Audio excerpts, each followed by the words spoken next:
को बेच खाया, इससे बड़ा चोर तो हिंदुस्तान में नहीं है। वो चले गए, एक रह गया, ये भी जाएगा। नौकरी का मतलब वो लड़का जो नौकरी कर रहा है वो भी नौकरी। उन्होंने जो कहा है कि हम सरकारी दामाद बन जाए और फ्री में रोटी तोड़े। इतना बड़ा ईमानदार था कि इनकम टैक्स में 20 लाख रुपए घोटाले में पकड़ा गया। लोगों को गंदा पानी पिला रहा है। कोरोना के टाइम की बात सुन लीजिए आप।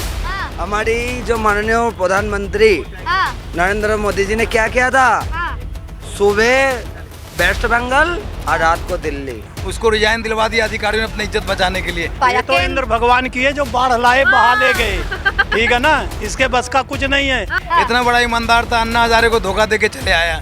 इतना बड़ा ईमानदार था कि प्रशांत भूषण और कुमार विश्वास को निकाल दिया। परसेंट इंडिया को ये नहीं पता कि इतने सारे पोर्टफोलियोज क्यों डिवाइड किए गए। बंगाल को बांग्लादेश बना देगी, एक मुसलमान का राज्य बना देगी। नमस्कार, आप देख रहे हैं न्यूज़ 1 इंडिया और मैं हूँ आपके साथ आस्था तिवारी। अगर बात की जाए तो दिल्ली की राजनीति पे जब जब चर्चा होती है तो अक्सर नेताजी चाय वाले से मिलना ज़रूरी हो जाता है, क्योंकि वो उन मुद्दों पर बात करते हैं जो वाकई कहीं ना कहीं धरातल से जुड़ी होती हैं। अब जिस तरीके से सदन से राघव चड्ढा को निलंबित किया गया है, उसके बाद से राजनीति तेज हो गई है। कई आरोप प्रत्यारोप जो है केंद्र सरकार पर लगाए जा रहे हैं। हालांकि कहना यह है कि राज्यसभा के नियमों का उल्लंघन करते हुए उनको निलंबित किया गया था। लेकिन आखिर ऐसा क्यों होता है कि बार बार केजरीवाल सरकार को घेरा जाता है? आइए चर्चा करते हैं। क्या लगता है नेताजी, लगातार जो है केजरीवाल को घेरा जाता है, वाकई कोई इसके पीछे साजिश रहती है क्या, जैसा उनका कहना है? ऐसा है ना, अब केजरीवाल की उल्टी गिनती शुरू हो गई। बहुत ईमानदार पार्टी के लोग हैं। हाँ। इसीलिए उसका जो है दिन खड़ा पा रहा है। 2024 के बाद ये भी तिहाड़ में ही नजर आएंगे। अच्छा, ईमानदारी का बिगुल बजाते रहते हैं, लेकिन जनता कहती है कि ये ईमानदारी बोल बोल करके सबको लूट डाला है। इतना बड़ा ईमानदार था कि इनकम टैक्स में 20 लाख रुपए घोटाले में पकड़ा गया। उसको रिजाइन दिलवा दिया अधिकारियों ने अपनी इज्जत बचाने के लिए।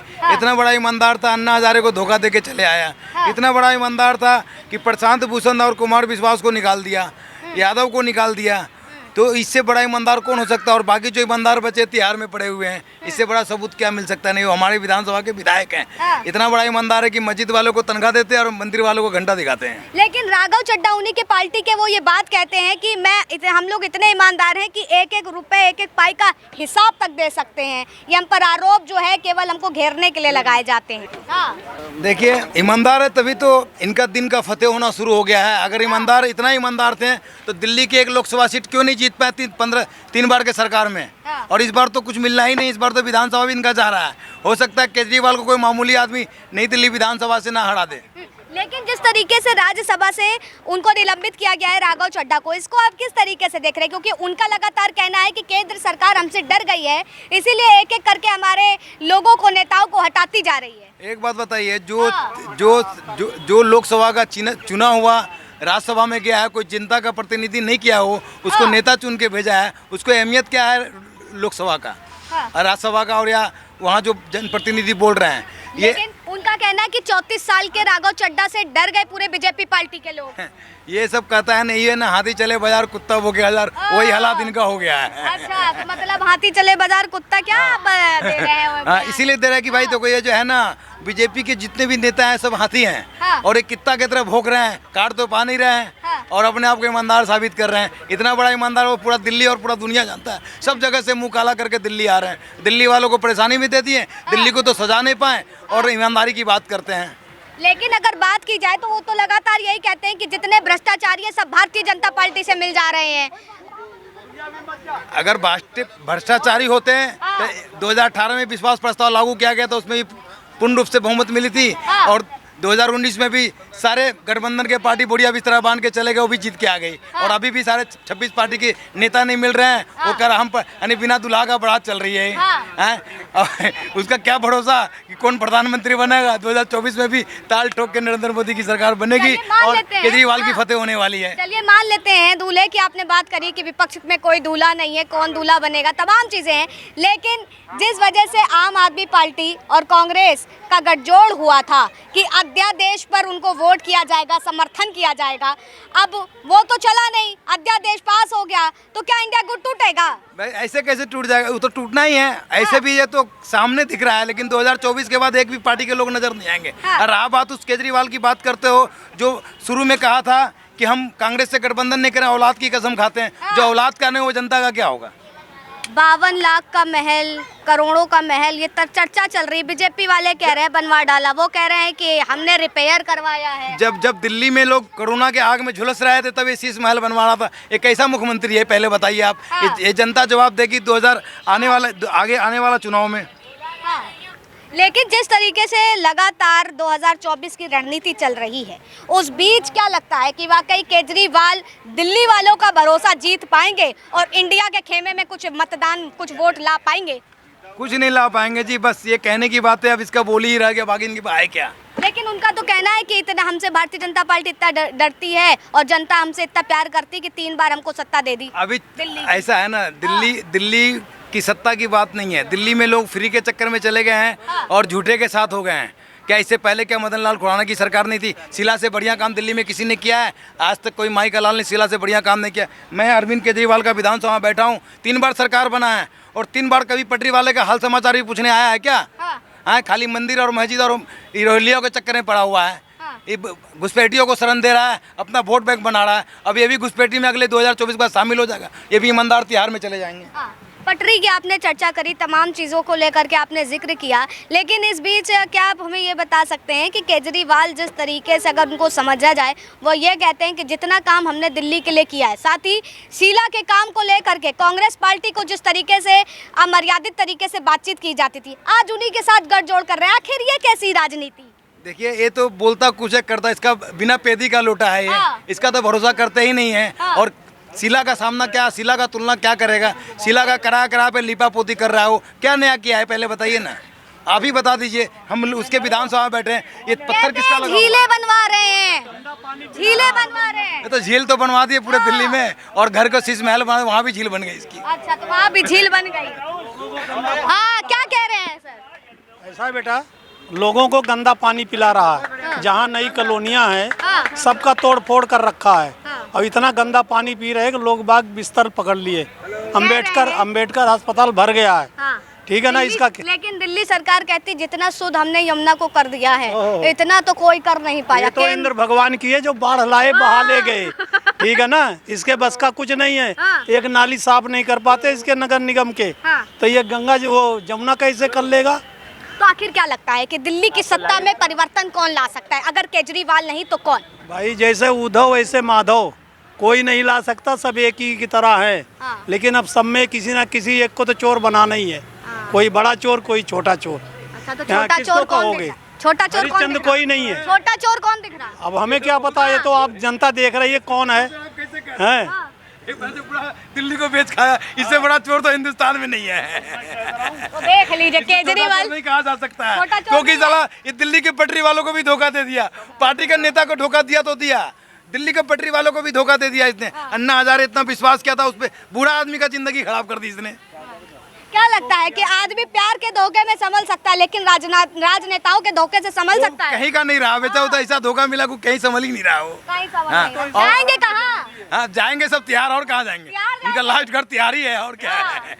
राघव चड्ढा बाहर हो गए, 2 तो अंदर है। वो चले गए, एक रह गया, ये भी जाएगा। इसका बांध रहे पुलिंदा मोदी जी। 24 में आ जाने दो, फिर देखना दिल्ली। एक मिनट, मैं इनसे ये पूछना चाहता हूँ, आप बताएं मोदी जी राज कितने साल आपने देख रहे हो? क्या मोदी जी का 5 काम हमें बता सकते? भाई मोदी के राज में हम ये देख रहे हैं, मुझे बता दो। 5 काम बता रहे हैं। मेरे से मिलो, बिल्कुल बताइए। देखो, जिस टाइम में कोरोना में झुलस रहा था, उस टाइम में लोगों को घर में अनाज जा रहे थे, उस टाइम में घर में लोगों को सामान जा रहे थे। हमें खुद मिला हुआ है, इंदिरा आवास मिला हुआ है, गैस सिलेंडर मिला हुआ है। ठीक है, बताइए। मिला हुआ है। एक मिनट, मैं इनको बोल रहा हूँ, कोरोना के टाइम की बात सुन लीजिए आप। हमारी जो माननीय प्रधानमंत्री नरेंद्र मोदी जी ने क्या किया था? सुबह वेस्ट बंगाल और रात को दिल्ली। आपकी मालूम होगा शायद। उनका उस टाइम जनता का क्या परेशानी उनको देखना जरूरी नहीं था। उनका ये जरूरी था चुनाव लड़ना और वेस्ट बंगाल में जाके दीदी को हराना, और दीदी को हरा के वेस्ट बंगाल में भी राज करना। मतलब आपके हिसाब से कोरोना काल में जनता के लिए काम नहीं कोरोना में हमारे जो जनता की परेशानी है, जनता मर रहा है, उनके क्या नियम था आपने देखा। राहुल गांधी जी ने भी बताया, जहाँ 500 से ज़्यादा जहाँ जनता होगा हम वहाँ मीटिंग में नहीं जाएंगे। दीदी ने क्या बताया, 500 से 1000 लोगों के से आगे हम मीटिंग नहीं करेंगे। और जहाँ हमारे प्रधानमंत्री जी जहाँ वहाँ 5,000 लोगों क्या 50,000 लोगों के अंदर जाके उन्होंने मीटिंग करवाई। सहमत यही हैं हम आपकी बात से? लोगों को बोलना चाहता हूँ। सहमति नहीं है, मेरी एक राय है जो 99% इंडिया नहीं समझ पाता। 99% इंडिया को ये नहीं पता कि इतने सारे पोर्टफोलियोज क्यों डिवाइड किए गए। अगर हेल्थ मिनिस्ट्री है तो आप एक सेकंड चुप रहिए जरा। सुन लेते बात। अगर हेल्थ मिनिस्ट्री है तो जिम्मेदार हेल्थ मिनिस्टर हुआ या मोदी हुआ। अगर हम फाइनेंस जानना चाहते हैं, बिल्कुल भाई हम जानना चाहते हैं, देश में कोई भी मुद्दा होता है प्रधानमंत्री दोषी क्यों? हाँ, तो फिर ये मिनिस्ट्रीज क्यों बनी हुई है? आप मुसलमानों से शादी का मुसलमान की बात करती है वो, क्या बात करते हो ममता बनर्जी की आप? हाँ? मुसलमान शादी के देश को, हाँ, बंगाल को बांग्लादेश बना देगी, एक मुसलमान का राज्य बना देगी। बातें करते हो ममता बनर्जी की, आप भी नेताओं की चमचागिरी करते हो। नरेंद्र मोदी क्या जानते हो? हम किसी का चमचागिरी नहीं कर रहा हूँ। चमचागिरी वाली बात तो आप कर रहे हो, हम चमचागिरी नहीं कर रहा, हम आपको समझा रहा हूँ बात को। आपके मालूम है इन्होंने सिलेंडर दिया था उजाला गैस। राष्ट्रीय नेता का तुलना करते हो एक क्षेत्रीय नेता, नहीं एक क्षेत्रीय नेता के साथ राष्ट्रीय नेता का बात करते हो आप। मर जाओ श्रम से, हिंदुस्तानी होने पे तुम्हें कलंक है, तुम गद्दार हो देश का। मैं नहीं बोलना चाहता। देखिए बोलना नहीं चाहते, माइक में नहीं बोलेंगे। नरेंद्र मोदी क्या किया है? हाँ, बोला है कि मैं 15 लाख दूंगा। आपको बता रहा हूँ, मुझे मत बताइए, बहुत बड़ा लिखा हुआ है। उन्होंने तो ये भी तो बताया था 2 लाख हम सबको नौकरी देंगे। कहाँ नौकरी का है? नौकरी का मतलब आज तो जुबान नौकरी मांग रहा है। पहली सब देश में विकास नहीं देख रहे। ये बताइए, चुप रहिए, सवाल का जवाब दीजिए। नौकरी का मतलब क्या? नौकरी का मतलब बताइए। नौकरी का मतलब वो लड़का जो नौकरी कर रहा है वो भी नौकरी है। इन्होंने जो बोला है कि हम सरकारी दामाद बन जाए और फ्री में रोटी तोड़े। सरकारी दामाद कितना बनाए हो आप कितना बनाए हो? कांग्रेस के राज्य में कितना था? ये गलत बात है, सब नौकरी, ये गलत बात है। सब नौकरी कर रहे हैं, ये नौकरी कर रहे हैं, ये नौकरी कर रहे हैं। बात मैं याद करवाता हूँ। एम्प्लॉयमेंट जनरेशन का मतलब क्या है? एम्प्लॉयमेंट जनरेशन क्या क्या था? उन्होंने नोटबंदी लिया था, वो अपनी मर्जी में कर रहा है। क्या कर रहा है? रातों रात नोटबंदी हो गई। उसके साथ ये बताइए, ये बताइए 2000 का नोट लेके आया। हाँ। और 2023 के जैसा हम जानते हैं फोन का वैलिडिटी है 28 दिन का। हाँ। लोगों का मालूम नहीं है पता आधे से ज्यादा इंडिया को। नौकरी की परिभाषा क्या है? नौकरी की परिभाषा जहाँ भी, अब जब आपको बोला गया था कि पकौड़ा बनाना है, पकौड़ा बनाने में कम से कम 5 लोग लगेंगे, बेचने में, उसको फाइनेंस उसका मैनेज करने में, तो वो जो 4 लोगों को नौकरी देगा वो नौकरी। एम्प्लॉयमेंट का मतलब होता है कि जहाँ से आप कहीं अपना जी विषय इकट्ठा कर सके। मतलब एक तरह से आप आत्मनिर्भर योजना को बात कह रहे हैं कि आत्मनिर्भर योजना प्रधानमंत्री। नौकरी ही तो जनरेट हो रही है, वो जहाँ से आपको जी विषय मिल रही है, जहाँ से आपको खाने के लिए पैसा मिल रहा है, वही तो नौकरी है। नौकरी का मतलब सरकारी दामाद बनना थोड़ी। सही काम करने वाले को क्या क्या नरेंद्र मोदी तुम्हें पता भी नहीं है। जिस टाइम में कोरोना काल में देश झुलता था उस टाइम 80 रुपया में 80 किलो अनाज गाँव में मिलता था।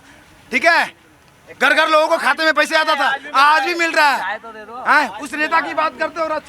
एक मिनट, मैं इनको ये बात बता रहा हूँ। मैडम आपको मालूम है अगर 28 दिन का फोन के वैलिडिटी लेते हैं, हमें याद रहता 28 दिन का है।